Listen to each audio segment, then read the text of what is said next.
When a girl turns 17, she's supposed to be worrying about prom dates and college applications. Instead, I was kicked out of my own home, with my 12-year-old sister's hand in mine, and told never to come back. We found an old Springhouse in a forgotten hollow, and what we discovered inside didn't just give us a place to live, it gave us a reason to. If you've ever felt lost, or like the world has thrown you away, maybe this story is for you. Hit that subscribe button, because we're a community of people who've had to find our own way home, and your story matters here too. The door clicked shut behind us with a sound so final, so utterly complete, it felt like the closing of a vault. It wasn't a slam.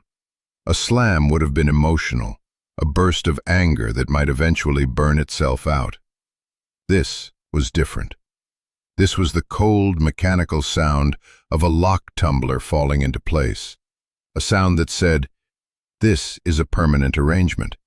This is done." My stepfather, Mark, didn't even watch us leave. He just stood in the hallway, his arms crossed, his face a mask of detached righteousness. The last thing I saw was the corner of the family portrait on the wall, the one with my mom in it.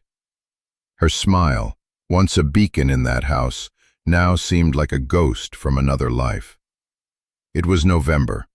The air in the suburbs of North Carolina had that particular kind of damp chill that gets into your bones, the kind that promises a miserable, wet winter.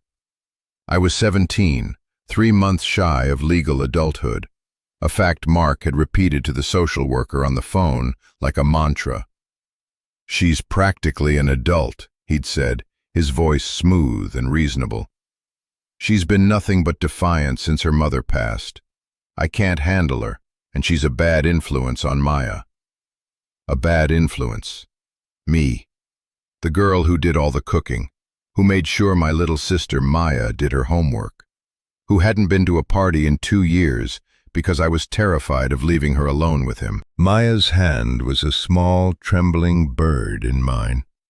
She wasn't crying, not yet. She was in that state of shock where the world turns into a silent movie. Her eyes were wide, fixed on the manicured lawn of the house that had been ours our entire lives. My mom had planted those rose bushes by the porch. She'd chosen the pale yellow color for the siding. Now, it was just a building we weren't allowed to enter. I had one backpack, filled with a few changes of clothes, my mom's old jewelry box, and the $542 I'd saved from my part-time job at the library. Maya had her school backpack, a stuffed unicorn peeking out of the unzipped top. That was it. That was the sum total of our lives. "Where are we going, Alex?" Maya's voice was a tiny whisper, lost in the rustle of dead leaves skittering across the pavement. I squeezed her hand, trying to project a confidence I was a million miles from feeling. My mind was a frantic storm of logistics. A hotel? For how long? $500 would evaporate in a week. Call Aunt Carol?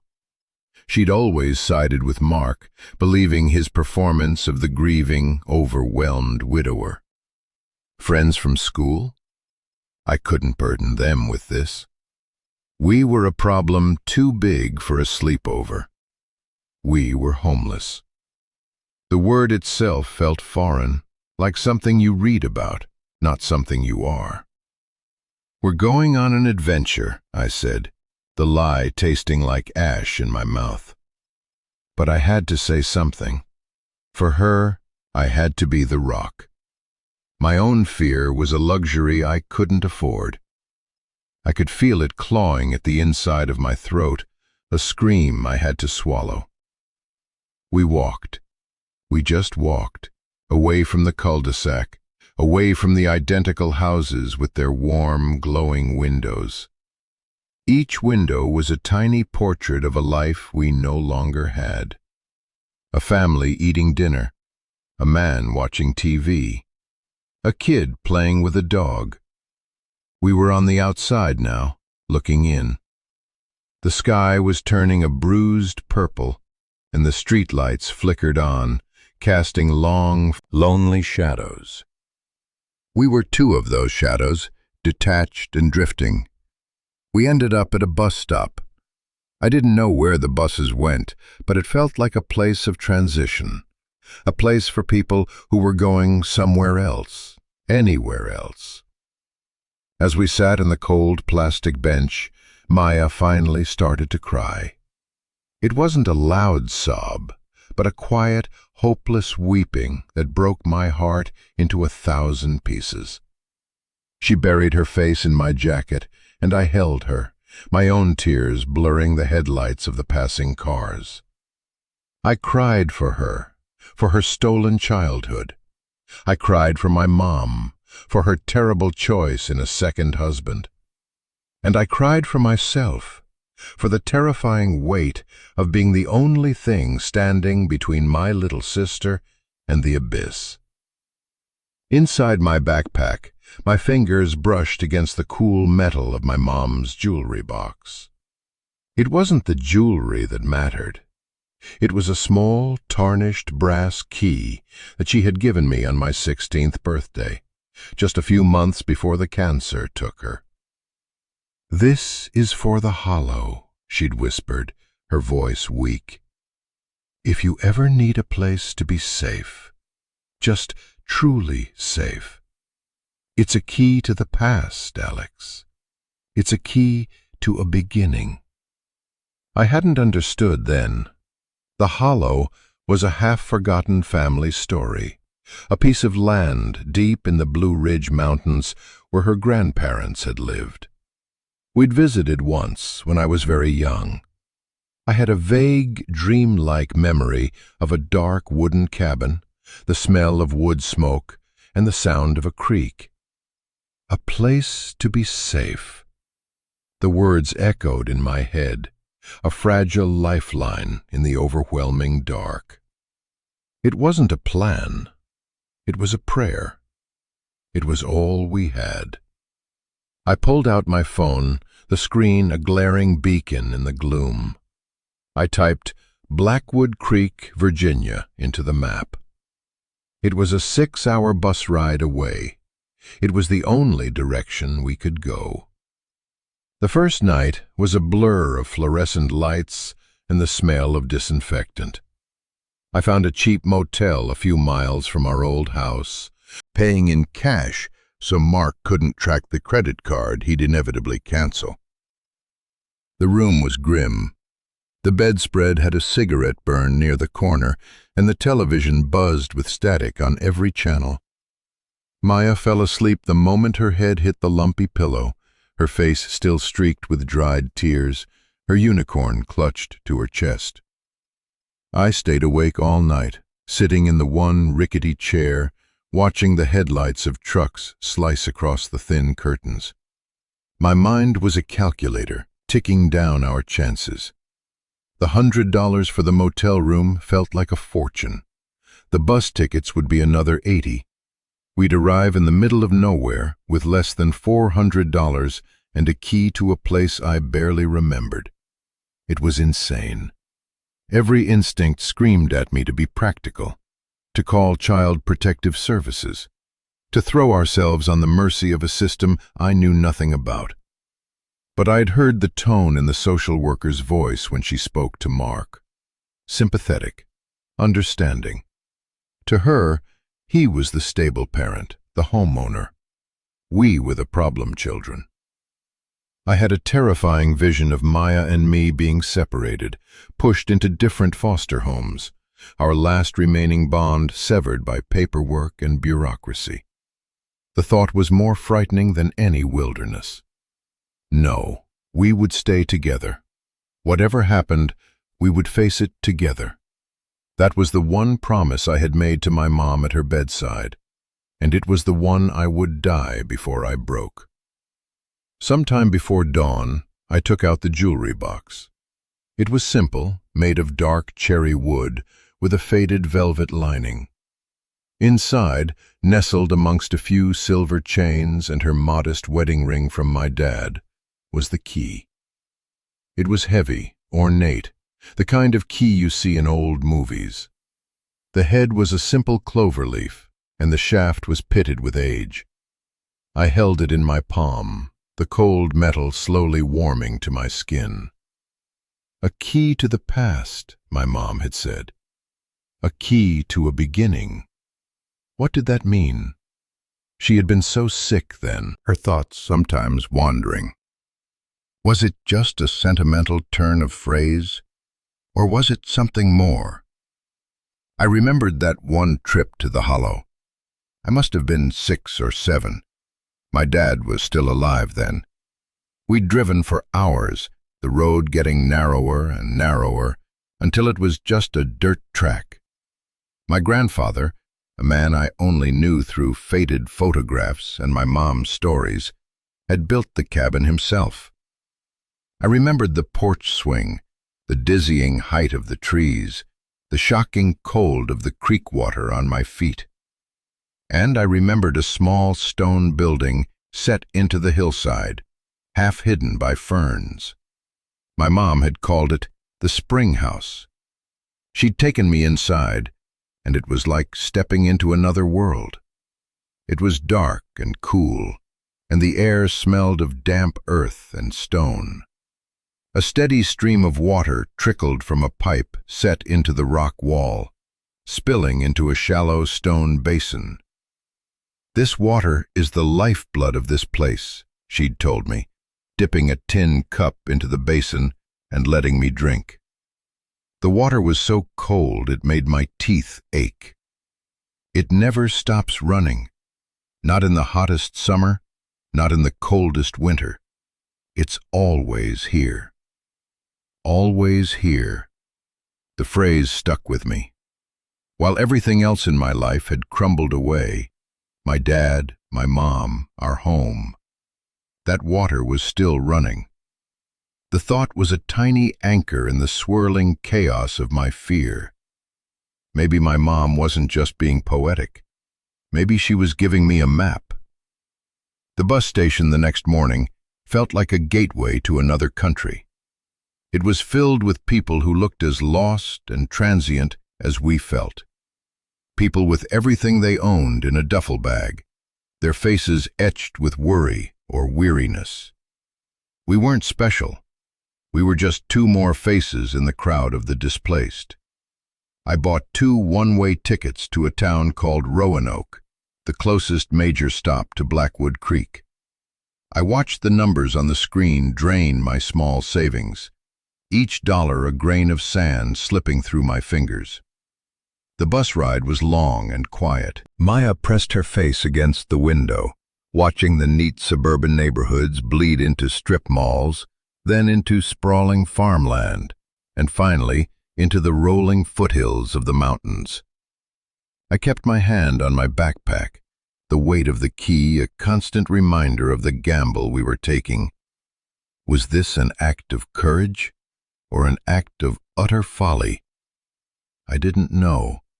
I just knew it was the only move I had left to make.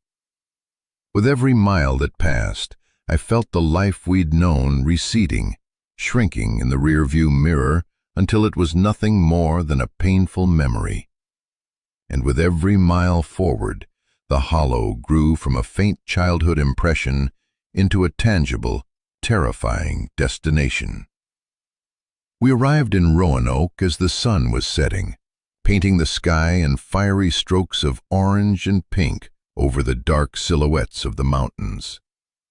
The air was different here, sharper, cleaner, with the scent of pine and cold stone. The bus station was smaller, quieter. From here, there was no bus to Blackwood Creek. It was a place you had to mean to go to. I found a payphone, a relic I was surprised still existed, and called the one taxi service listed in the local directory. The dispatcher's voice was thick with a mountain accent. "Blackwood Creek? Honey, that's not a place, that's a direction. You mean the Hollows off Route 8? I told him yes, that was it. He quoted me a price that made my stomach clench. It would take another huge bite out of our remaining funds. I agreed without hesitation. There was no other way. While we waited, I bought us hot dogs and sodas from a vendor. We sat on a bench, eating in silence. The food was greasy and unsatisfying, but it was warm. It was something. Maya looked small and exhausted under the sickly yellow light of the station. "Are we almost there?" she asked. "Almost," I lied again. The taxi, a battered old Crown Victoria, finally pulled up to the curb. The driver was an old man with a kind, wrinkled face and a baseball cap pulled down low. He looked at us, two kids with two backpacks, and didn't ask any questions. He just loaded our bags into the trunk and held the door for Maya. "Where to in the Hollows, miss?" he asked as I got in the front. I gave him the name my mom had used. "Blackwood Hollow, the old Miller place." The driver nodded slowly, his eyes flickering to me in the rearview mirror. "Haven't heard that name in a long time," he said, a note of curiosity in his voice. "My grandpa knew your people, I think. Said they were tough folk, lived off that land when nobody else could." He put the car in gear, and we pulled away from the station, leaving the last vestiges of the city behind. The road climbed steadily, and soon the lights of the town were just a faint glow in the valley below. The darkness outside the car was absolute, a deep, primal blackness broken only by the sweep of our headlights across the endless trees. This was it. We were heading into the Hollow. The taxi ride felt like a descent into the past. The paved highway gave way to a cracked asphalt road, which in turn dissolved into a gravel track that rattled the old car's frame. The driver, whose name was Earl, navigated the ruts and potholes with a familiar ease. He turned the radio to a station playing old country music, the mournful sound of a pedal steel guitar filling the silence. For a while, he just drove, but the quiet curiosity finally got the better of him. "You girls running from something, or running to something?" he asked, his eyes on the dark road ahead. His tone wasn't accusatory. It was gentle, almost fatherly. "A little of both, I guess," I admitted, my voice barely a whisper. There was no point in lying to this man. He was part of this place. He would know a lie when he heard it. He nodded, as if that was the only answer that made any sense. "This Hollow, it's a good place to be if the world's gotten too loud," he said. "But it ain't easy. Land doesn't give you anything for free." We drove on, the headlights catching glimpses of a world that seemed untouched by time. Dilapidated barns leaning against the wind, mailboxes with faded, hand-painted names, the occasional flicker of a single light from a house set far back from the road. After what felt like an eternity, he slowed the car and pointed. "That's the turnoff for the old Miller place. The track's pretty washed out. This is as far as I can take you." He helped us with our bags, the two small backpacks looking pitiful in the vast darkness. The air was so cold it felt sharp in my lungs. The only sounds were the chirping of crickets and the rushing of unseen water somewhere nearby. He handed me a small, worn business card. "My number's on there. Cell service is spotty up here, but you can get a signal from the top of the ridge. If you need anything, a ride to town, anything, you call." I tried to pay him the full fare we'd agreed on, but he pushed a $20 bill back into my hand. "You keep that," he said. "Looks like you might need it more than me. Good luck, girls." And with that, he got back in his car, turned it around in a tight, careful circle, and drove away, his taillights shrinking until they were swallowed by the night. We were alone, utterly and completely alone. The darkness was a physical presence, a thick, inky blanket that seemed to press in from all sides. The moon was hidden behind the dense canopy of trees. For a moment, panic seized me, cold and absolute. I had brought my 12-year-old sister to the middle of a forest in the dead of night with no food, no shelter, and no plan beyond a rusty key and a ghost of a memory. This was a catastrophic mistake. Maya must have sensed my fear, because her hand found mine in the dark. "It's okay, Alex," she said, her voice small but steady. "Mom said this was a safe place." Her simple faith was a slap in the face to my own terror. She was right. We had come this far. We had to see it through. I fumbled in my backpack for the small flashlight I'd packed, its thin beam cutting a weak circle in the oppressive gloom. The track Earl had pointed out was barely visible, 2 faint ruts disappearing into a wall of trees and overgrown brush. We started walking, my heart pounding with a mixture of fear and adrenaline. Every snap of a twig sounded like a footstep. The hoot of an owl made me jump. The path was steep and muddy, and I nearly twisted my ankle twice. We walked for what felt like miles, though it was probably only a few hundred yards. Then the trees opened up into a small clearing, and we saw it. It was a dark shape against a slightly less dark sky. A cabin. It was smaller than I remembered, and more derelict. The porch roof sagged dangerously, and several boards were missing from the walls, leaving gaping black holes. The windows were dark, empty eyes. A chimney stood crookedly against the side, a line of loose stones trailing down its length. It looked abandoned, haunted, a place that nature was slowly reclaiming. My heart sank. This wasn't a refuge, this was a ruin.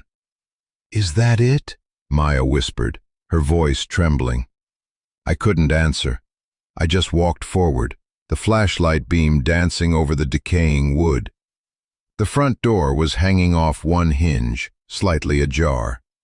I pushed it open, and it groaned in protest. The air that wafted out was thick with the smell of dust, mildew, and sleeping animals. This was not a safe place. This was a trap. We stepped inside, our feet crunching on debris. My flashlight beam revealed a single room, empty except for a stone fireplace, a broken chair, and layers of dirt and leaves that had blown in through the holes in the walls. A pack rat's nest was piled in one corner. There was no electricity, no water, no furniture. Nothing. The hope that had carried me all this way collapsed into a pile of ash. I had failed. I had dragged my sister on a fool's errand, chasing a dying woman's fantasy. We were stranded, with no money, no shelter, and no way back. I sank down onto the dusty floor, the last of my strength giving out. The scream I had been swallowing for 2 days finally broke free, a raw, ragged sound of pure despair that echoed in the empty, dead room. Maya rushed to my side, her small arms wrapping around my neck. "Don't cry, Alex. Please don't cry," she pleaded. "We'll fix it. We can fix it." Her resilience was a miracle. While I saw only ruin, she saw potential. While I saw an ending, she saw a beginning. I looked at her, her face smudged with dirt, her eyes wide and serious in the flashlight beam. I had to be strong for her. I wiped my tears with the back of my hand and forced myself to stand up. "You're right," I said, my voice hoarse. "We can fix it. But first, We need to find the Springhouse. My memory was hazy, a child's watercolor painting blurred by time. It was behind the cabin, built into the hill. We went back outside, into the cold night air. I swept the flashlight beam across the steep, wooded incline behind the cabin. It was a tangle of rhododendron and fallen trees. Nothing looked familiar. "What does it look like?" Maya asked. "It's made of stone," I said, trying to dredge up the details. "It has a heavy wooden door. It's hidden." We started to search, pushing our way through the scratchy branches.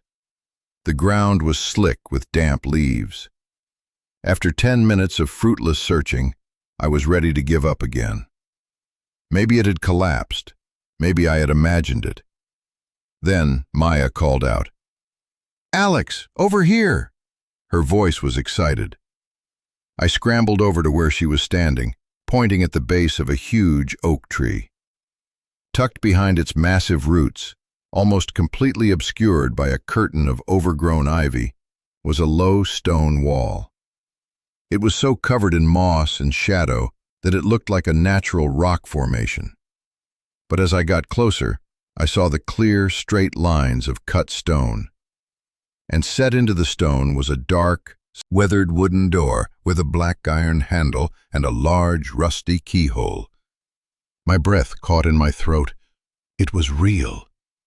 I pulled the brass key from my pocket. My hand was trembling so badly I could barely hold it steady. I slid it into the keyhole. It fit. With a screech of protest from the rusty metal, the lock turned. I pulled the heavy door open, and a wave of cool, damp air washed over us, smelling of wet stone and deep earth. It was the smell of my mom's memory. It was the smell of hope. The inside of the Springhouse was exactly as I remembered it, a perfect, preserved pocket of the past.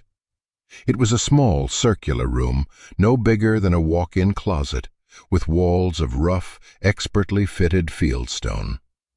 The air was at least 20 degrees cooler than outside, a deep cellar-like cold.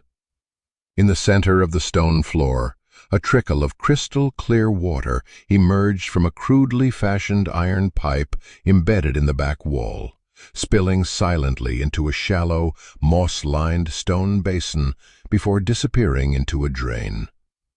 The sound was a quiet, constant whisper, the heartbeat of the hollow. There were a few dusty shelves built into the walls, holding some empty glass jars and a rusty tin cup, the same one my mom had used to give me a drink all those years ago. It was a time capsule, untouched by the decay that had claimed the cabin. But my mom hadn't just sent us here for a drink of cold water. "A key to a beginning," she had said. I scanned the small space with my flashlight. It seemed empty. My heart started to sink again. Had I misunderstood everything? Was this just a sentimental landmark? Maya, however, was looking at the floor. "Alex, look," she said, pointing to the basin where the water collected. "The stones are different." I knelt beside her, shining the light into the shallow pool. She was right. The stones lining the basin were smooth, gray river rocks, but one, directly under the stream of water, was a flat, square piece of slate. It didn't belong. It was a lid. My heart began to pound. With my fingers numb from the icy water, I worked at the edges of the slate. It was heavy and sealed tightly by silt and time. Finally, with a sucking sound, it came loose. Underneath was a dark, square cavity, a void in the stone floor. And nestled inside that cavity, wrapped in what looked like oilcloth, was a metal box. It was an old military-style ammunition can, painted olive drab, with sturdy latches on the side. It was heavy. Together, Maya and I lifted it out of the water and placed it on the dry stone floor. For a moment, we just stared at it. It felt sacred, like a treasure chest from a fairy tale. This was it. This was what my mother had hidden for us. My fingers were clumsy as I worked the latches. They were stiff, but not rusted shut. They sprang open with a loud, metallic clang. I took a deep breath and lifted the lid. The first thing I saw was money, stacks of it. $100 bills, $50 bills, 20s, all bundled in bank wrappers. It was a shocking, unbelievable amount of cash, more money than I had ever seen in my life. I felt a dizzying wave of lightheadedness. Beneath the money was a large, sealed manila envelope, and under that, a thick, leather-bound journal. My mom's name, Eleanor Miller, was embossed in gold on the cover. I gently lifted the envelope. My name, for Alexandra, was written on the front in her familiar, elegant script. My hands were shaking as I tore it open. Inside were several documents and a thick stack of folded pages, a letter. I unfolded it. The date at the top was from just over 2 years ago, a few weeks after she had married Mark. I sat down on the cold floor, pulled Maya close, and began to read my mother's last words to me aloud, our two small heads bent together in the narrow beam of the flashlight. "My dearest Alexandra," the letter began, "if you are reading this, it means 2 things. First, that I am gone, and second, that the man I married has shown his true colors. I am so sorry. I am sorry for the fear and the pain you must be in right now. Please know, none of it is your fault. I made a mistake, a terrible, foolish mistake." I had to pause, my throat tight. Maya leaned her head on my shoulder. I took a shaky breath and continued reading. "When your father died, I was so lost. The world felt gray and empty, and I was terrified of raising you and Maya alone. Mark came along, and he was charming. He was stable.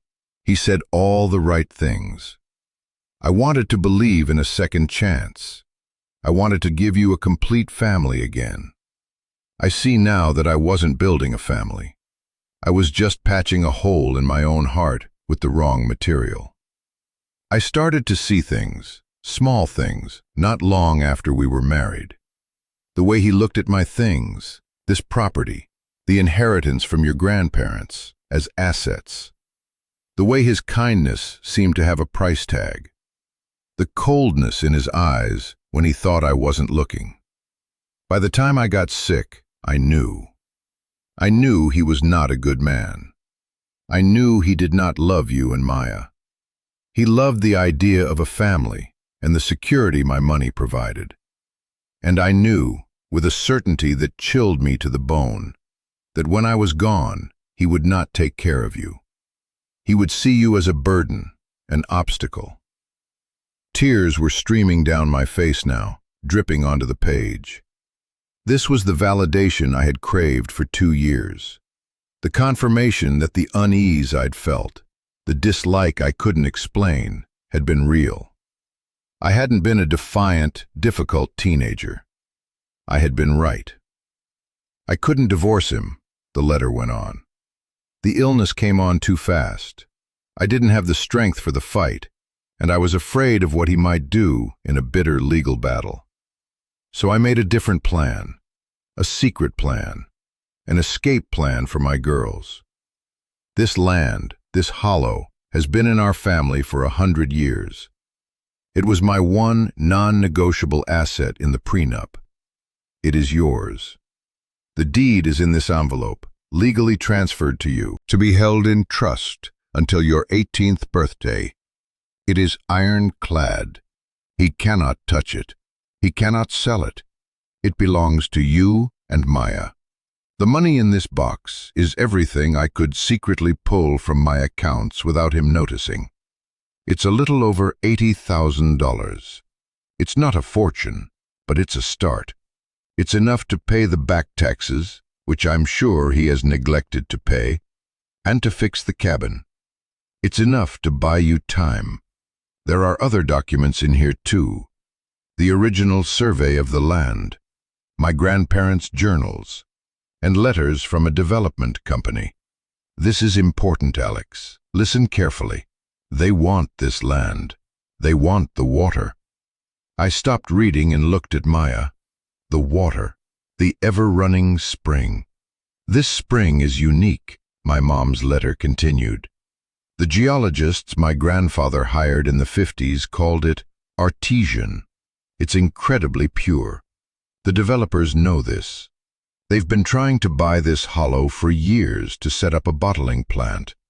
They will offer you a lot of money, more money than you can imagine. Enough to go anywhere, to start a brand new life, to forget this place ever existed. And that is your choice to make, my love. I will not bind you from the grave. If taking that money and leaving is what you need to do to be safe and happy, then you do it and you don't look back. There is no shame in that. But I want you to know what this place is. This isn't just dirt and trees. This is our story. Your great-grandfather built that cabin with his own 2 hands. Your great-grandmother gave birth to my mother in that room. They survived the Depression here, living off the land when they had nothing else. This place is in your blood. It is a legacy of survival. I am giving you a choice, Alex, a difficult one. You can sell your past for a comfortable future, or you can try to build a future on the foundations of your past. I don't know which is the right path. Only you can know that. Whatever you choose, know that I love you more than words can say. Be brave, be kind, and take care of your sister. You are the head of this family now. You are the Miller woman of this hollow. All my love, forever, Mom. I finished the letter, and the paper fell from my hands. The small stone room was silent, except for the steady, peaceful sound of the running water, the sound of life, the sound of continuity. Maya was sobbing quietly, her small body shaking. I held her tight, and for the first time in a long time, I let myself truly cry. I cried for the mother I missed so desperately, for the fierce, secret love that had reached across time and death to protect us. I cried for her fear and her loneliness. I cried for the weight of the choice she had laid at my feet. And I cried with a strange, fierce, and utterly new feeling. Pride.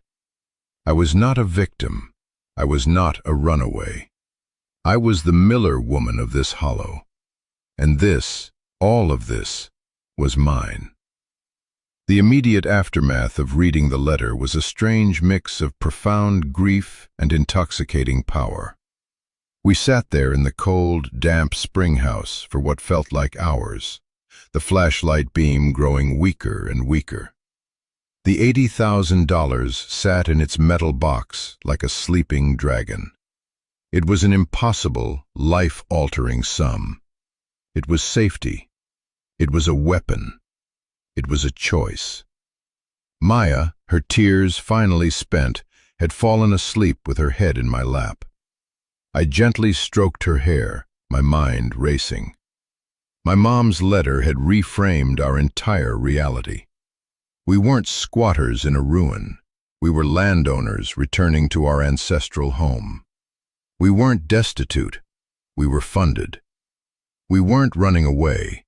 We were executing a plan. But the plan had 2 very different endings. I could take the money, find us a decent apartment in a new city, enroll Maya in a good school, and live comfortably for years. We could be normal. Or we could stay. We could pour that money into this broken-down place, into a cabin with holes in the walls and a sagging roof, on a piece of land in the middle of nowhere. We could fight the developers my mom had mentioned. We could try to make a life here, in the dirt and the silence. The first option was a smooth, paved road. The second was a steep, rocky, and uncertain path. I looked down at Maya's sleeping face. What would be best for her? A clean apartment with hot water and internet, or a rustic cabin that smelled of wood smoke and damp earth? Friends her own age and a normal school, or a life of isolation and hard physical labor? The sensible choice was obvious. Take the money and run. Create a new life, unburdened by the past. But my mom's words echoed in my head. This place is in your blood. It is a legacy of survival. Selling it felt like selling her memory. It felt like selling the last piece of our family's story. It felt like a betrayal. This is a moment, I think, that a lot of us face in one way or another. Maybe not with a cabin and a box of money, but with a choice. The choice between the easy path that takes you away from who you are, and the hard path that leads you deeper into your own story. It's the moment you have to decide if you're going to honor the sacrifices that were made for you, even if it's the harder road. If you've ever had to make a choice like that, a choice that defines who you're going to be, let me know in the comments. There's so much strength in knowing we're not alone in those terrifying, life-changing moments. As the first hint of dawn began to filter through the trees, turning the deep black to a soft gray, I made my decision. I thought about Mark's smug, dismissive face. I thought about the cold click of the closing door. He and the world he represented had tried to erase us, to make us small and insignificant. Selling this land and disappearing felt like letting them win. It felt like agreeing that we were nothing more than a problem to be paid off. Staying here, rebuilding this place, claiming our inheritance, that was fighting back. That was planting a flag and saying, we are still here, we survive. It was the riskier choice, it was the harder choice. It was the only choice I could live with. I gently woke Maya. Come on, I whispered. Let's go see our home in the daylight. We packed the money and the documents back into the ammo can, closed the Springhouse door, and walked back to the cabin. In the soft morning light, it looked less like a haunted ruin and more like a patient old woman waiting. The holes in the walls were wounds that could be mended. The sagging porch was a tired shoulder that could be braced. For the first time, I didn't see decay. I saw work. I saw potential. I saw a home waiting to be coaxed back to life. I took out the papers from the envelope. The deed was there, just as she'd said, a complex legal document filled with surveyor's jargon, but the names were clear. Eleanor Miller, transferring the property to a trust for Alexandra and Maya Miller. There was also a property tax bill from the county, dated 6 months ago. It was marked Second Notice, the red ink a stark warning. We owed nearly $3,000. And then there were the letters from the development company, Blue Ridge Springs, LLC. They were addressed to my mom. The first one was a polite inquiry. The second was a formal offer. $500,000 for the 150-acre property. The third, dated just a month ago, was more aggressive. The offer was now $750,000, and it mentioned their intention to acquire the surrounding properties and their significant interest in the Miller Spring. They were closing in. $750,000. The number was so large it felt unreal. It was a fortune.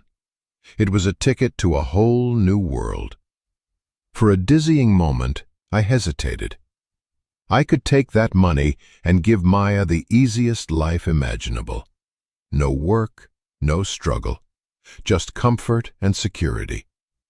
I looked from the letter to the cabin, then to Maya, who was peering into one of the broken windows with a look of intense curiosity. She wasn't scared. She was intrigued. She turned to me, her eyes bright. "Do you think we could plant a garden?" she asked. And in that moment, the choice solidified in my heart. No longer a decision, but a certainty. A garden, a home, a life, right here. "Yeah," I said, a real smile spreading across my face for the first time in days. "I think we could plant a garden." The first step was survival. We spent the next 2 nights sleeping in the Springhouse. It was cold and damp, but it was secure and watertight. During the day, we began the monumental task of cleaning out the cabin. We swept out years of accumulated leaves and debris, evicted a family of mice, and used old planks to temporarily patch the biggest holes in the walls. It was back-breaking work, but it felt good. Every handful of dirt we threw out the door felt like we were reclaiming our territory. We were fueled by granola bars and the icy, pure water from the spring. On the 3rd day, I knew we couldn't put off the official business any longer. I took a few $100s from the box, and we walked the long, winding track out to the main road. It took over an hour to reach the spot where Earl had dropped us off. From there, we walked another 2 miles before a passing farmer in a pickup truck offered us a ride into the nearest town, which was little more than a crossroads with a gas station, a post office, and a general store. The first call I made was to Earl, the taxi driver. I asked him if he could take us to the county seat, a larger town about 40 minutes away. He remembered me instantly. "Be there in 20 minutes, he said, his voice warm and steady. While we waited, Maya and I went into the general store and bought real food: bread, peanut butter, cheese, apples. The simple act of paying for groceries with our own money felt like a declaration of independence. The county courthouse was an imposing old brick building with tall white columns. It felt formal and intimidating. I clutched the tax bill and a bundle of cash in my pocket, my heart hammering against my ribs. I felt like a child playing dress-up, a 17-year-old pretending to be an adult. I found the tax assessor's office, a small, cluttered room that smelled of old paper. The woman behind the counter was stern-faced, with glasses perched on the end of her nose. "Can I help you?"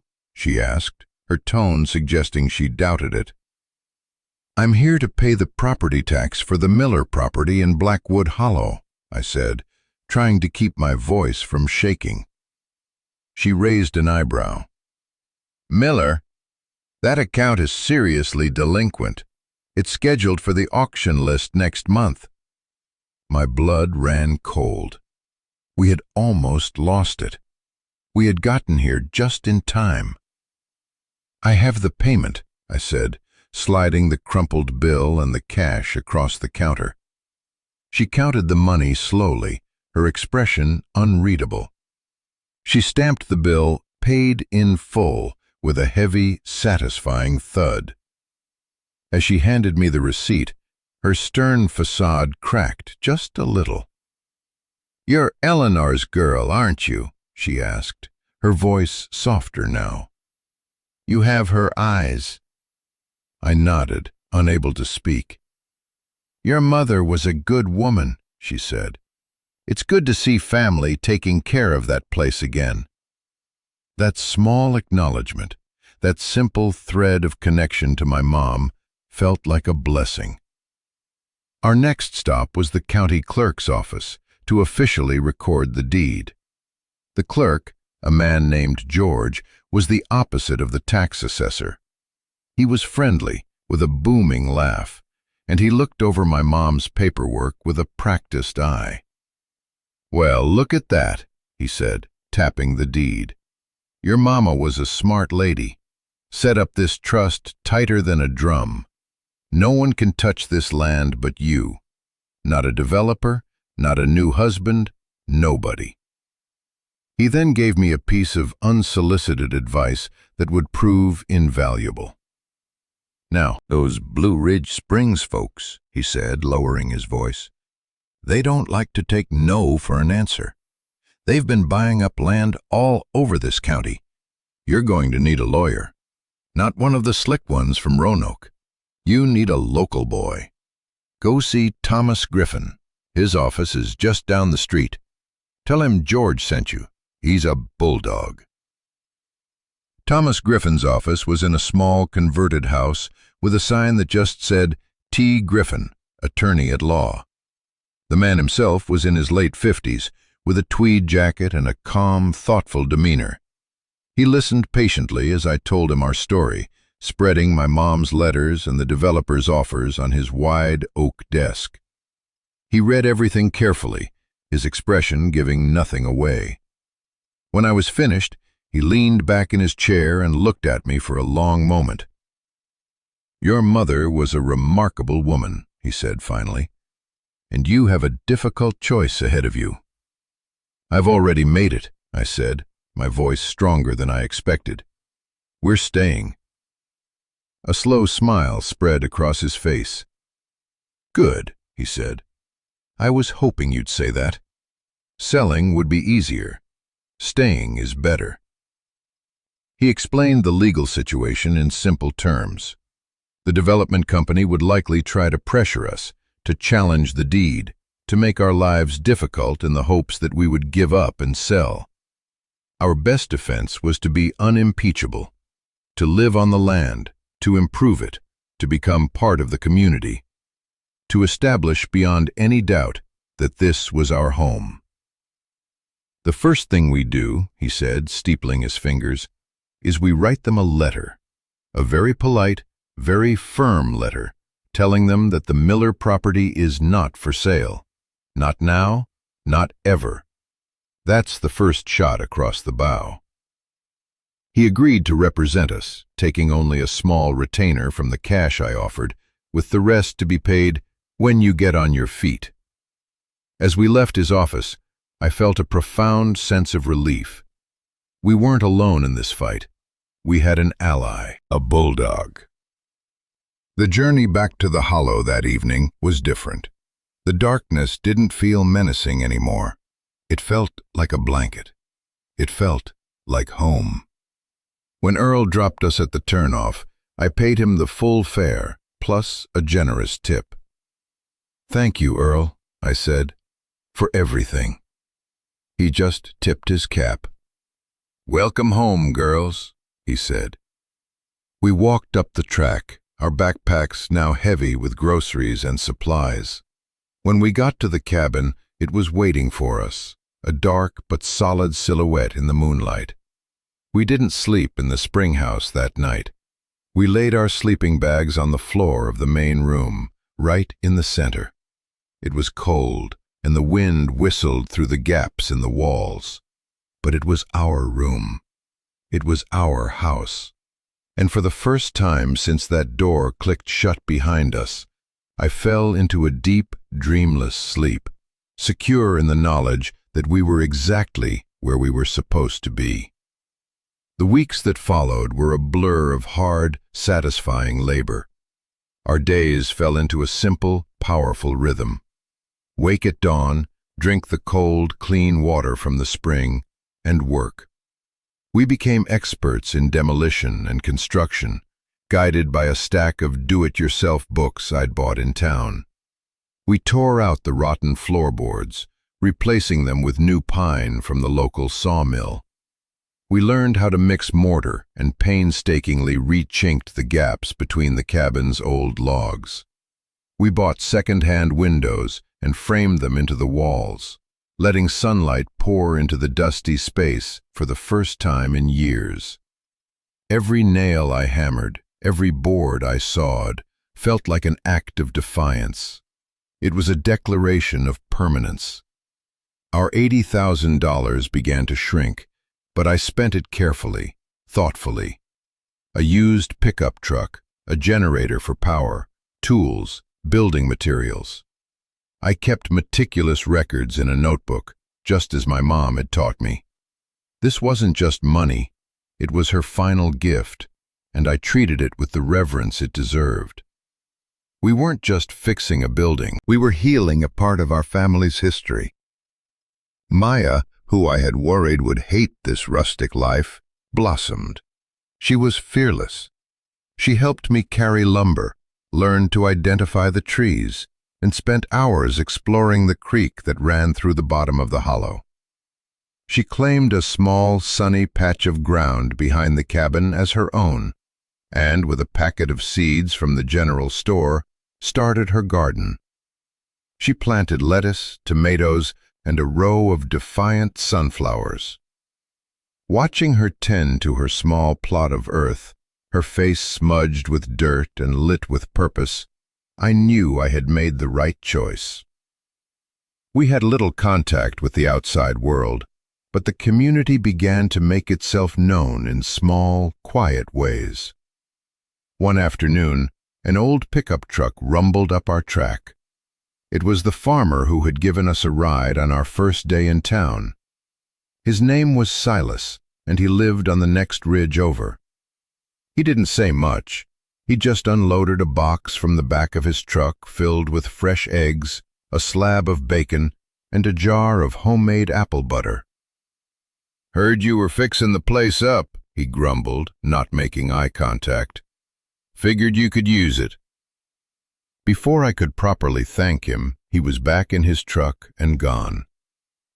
A week later, a woman I'd never seen before left a stack of warm blankets on our porch. There was no note.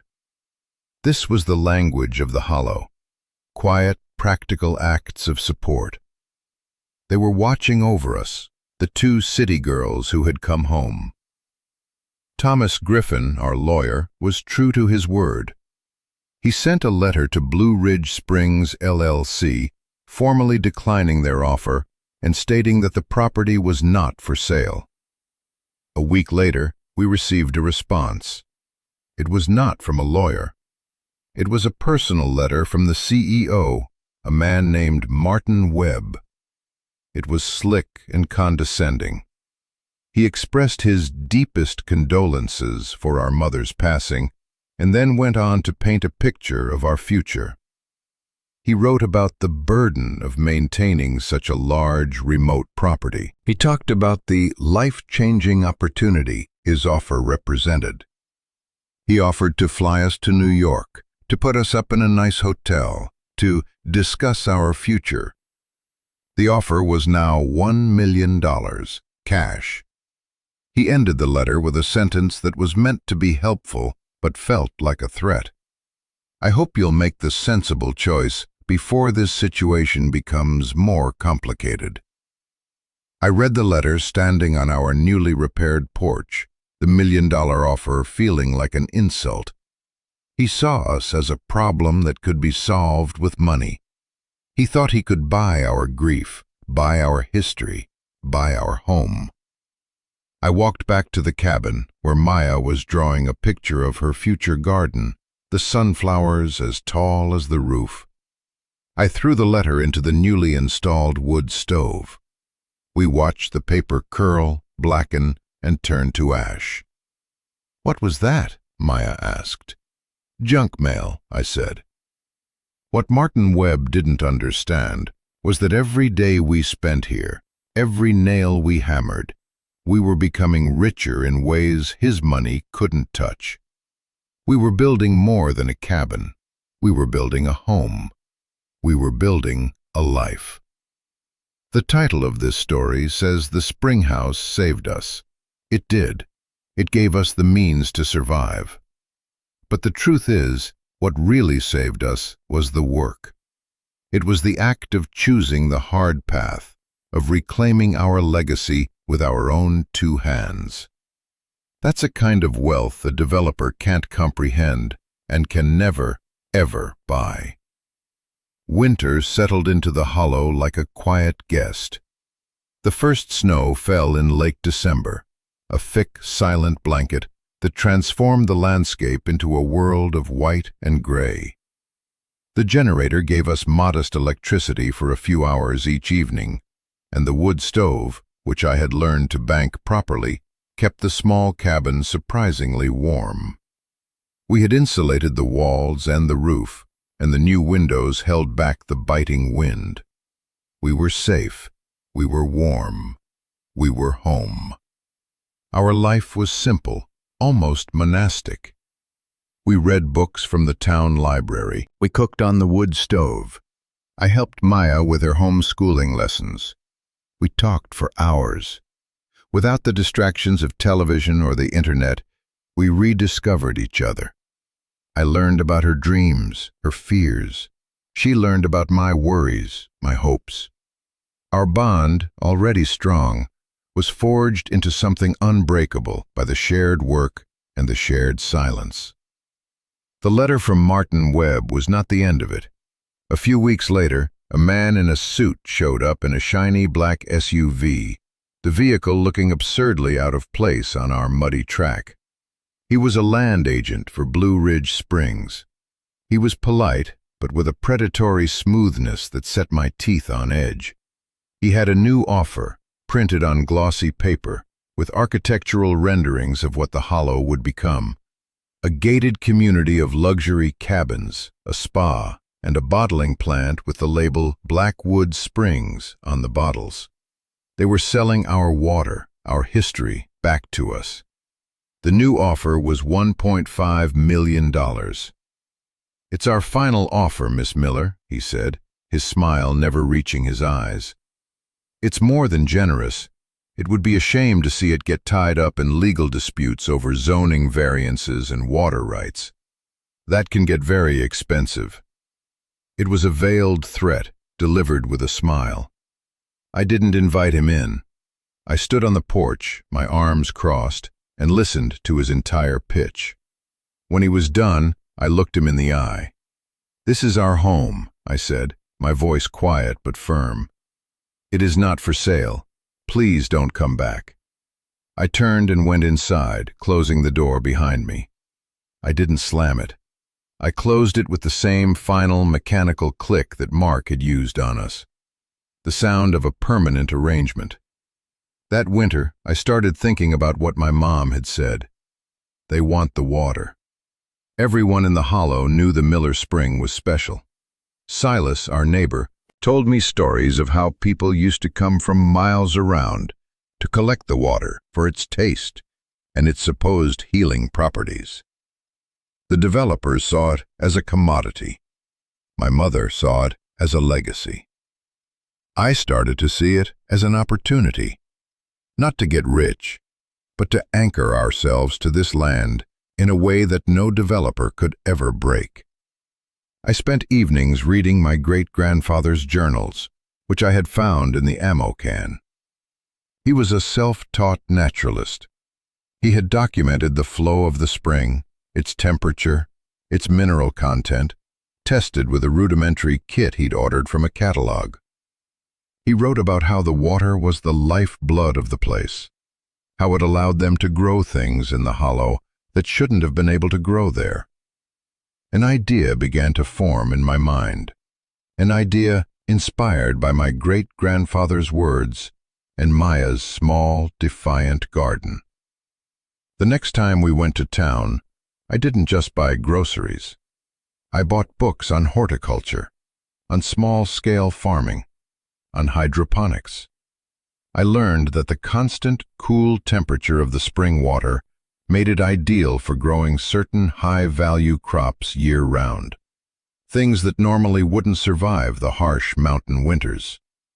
Things like gourmet mushrooms, wasabi, or specialty herbs. The spring wasn't just a source of drinking water. It was an engine. I talked it over with Maya. Her eyes lit up. Her little garden had given her a sense of purpose I'd never seen in her before. The idea of a bigger garden, a special one, excited her. We decided to start small. We used a portion of our remaining money to buy the materials to build a small greenhouse, nestled into the south-facing slope of the hill, just below the Springhouse. We designed it so we could pipe the spring water directly into it, creating a climate-controlled environment. Silas, our quiet neighbor, seemed to approve.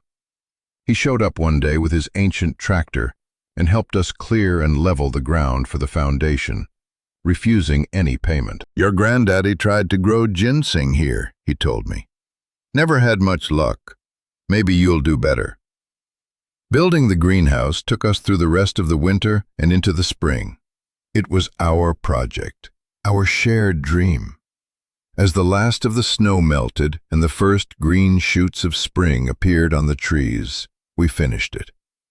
It was a beautiful, simple structure of wood and thick polycarbonate panels, the sunlight glowing within it. We started our first crop, shiitake mushrooms grown on oak logs we harvested from our own woods, and a small, experimental patch of watercress in a hydroponic bed fed by the constant flow of the spring. It was a gamble, but our entire life had become a gamble. We were getting used to it. The first harvest was small, but it felt like a miracle. The mushrooms were perfect, and the watercress was peppery and green. We packed them carefully into boxes, and I drove our old pickup truck to Roanoke, to a high-end restaurant a friend of Thomas Griffin had recommended. I walked in the back door, a 17-year-old girl in muddy boots holding a box of mushrooms, and asked to speak to the chef.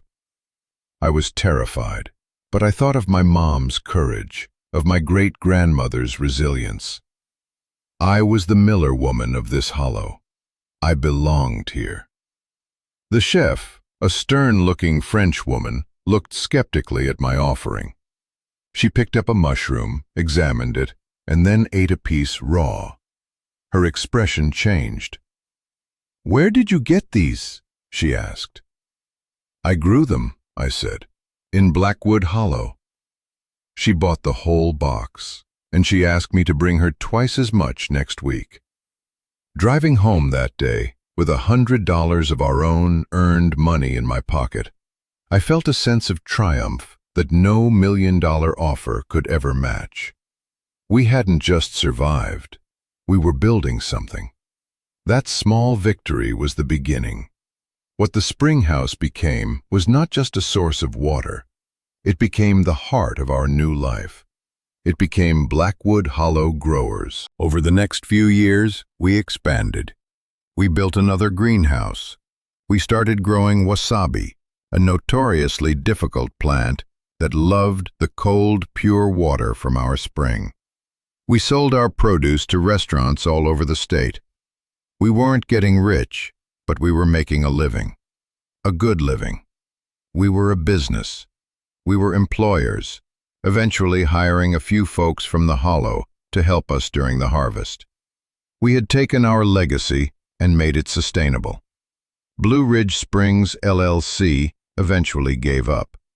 Their threats were empty in the face of our reality.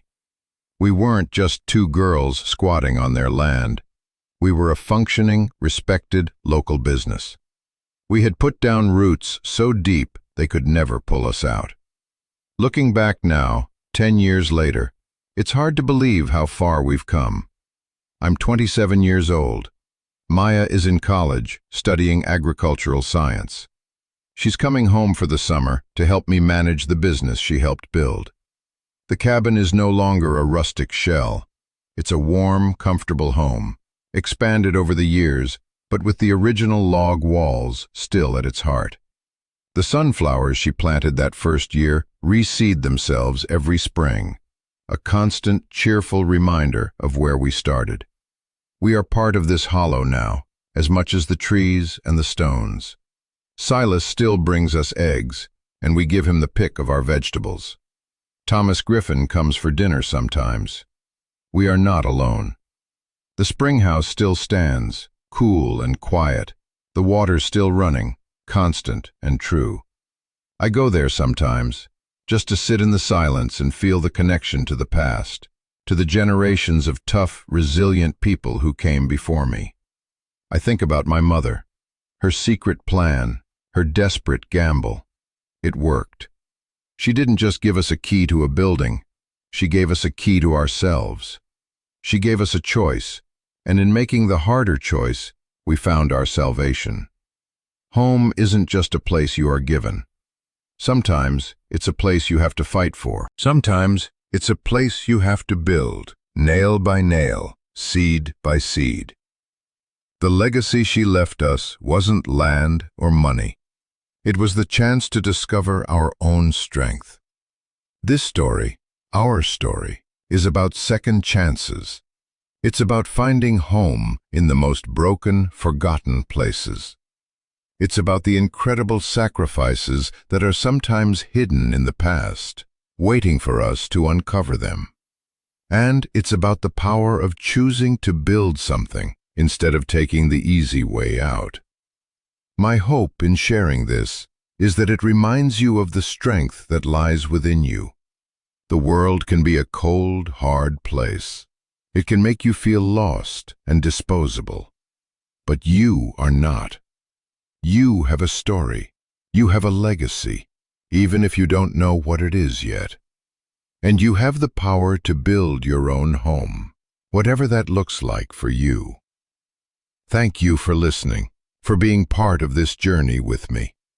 If this story resonated with you, if you've ever had to fight for your place in the world, please hit that subscribe button and join our community. And I mean that. This is a community. I read every comment, and I want to hear your story. What did this make you think about? What have you had to build in your own life? Share it below. Because every story of survival and resilience is a light in the darkness. And together, we can make that light a little brighter for everyone. Thank you.